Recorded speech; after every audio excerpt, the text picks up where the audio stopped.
তো বন্ধুরা আমরা প্ল্যান করছি মহাকুম্ভ মেলায় যাবার, যেটা এক মাস ধরে প্ল্যান করতে করতে করতে করতে আজকে এসে দাঁড়িয়েছে কত তারিখ, 3 তারিখ। মানে আজকে অলরেডি একটা স্নান হচ্ছে, বাসন্তী পূর্ণিমার স্নান যেটা বলে, বাসন্তী পঞ্চমী, হ্যাঁ পঞ্চমী কি বলে, হ্যাঁ ওটারই স্নান হচ্ছে। তো যাই হোক, দেখো সেটার জন্য দেখো এখানে ভিডিও দেখা হচ্ছে, ভিডিও দেখছে, মানে কিভাবে যাওয়া হবে, ঠিক আছে, এই তো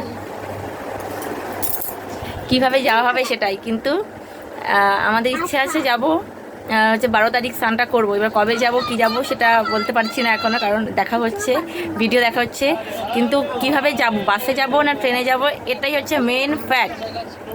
বাসে যাবো না ট্রেনে। এবার সবাই বলছে বাসে যেতে, মানে আমার ঘরের লোকজন সব বলছে বাসে যেতে, কারণ বাসে এলাহি করে যাওয়া যাবে, শুয়ে বসে পা মেলে ঘুমিয়ে ঘুমিয়ে।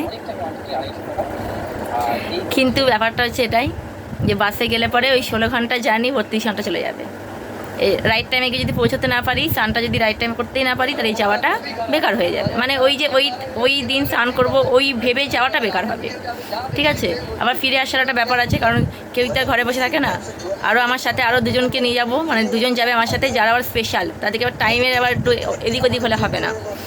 তাহলে আমার মতে বলছিল যে আমি ভেবেছি যে এটাই ট্রেনে চলে যাই, লোকাল ট্রেনে ঠেলে ঠুলে যেভাবে হোক 12 ঘন্টা পার করে নেব, আসার সময় বাসে আসবো। তোমরা বলো, একটু আইডিয়া দাও, আমি কি ঠিক বললাম? তাহলে তোমরা যদি বলো যে এই আইডিয়াটা ঠিক আছে, তাহলে আমি একটু ভরসা পাবো মনে, বুঝেছো।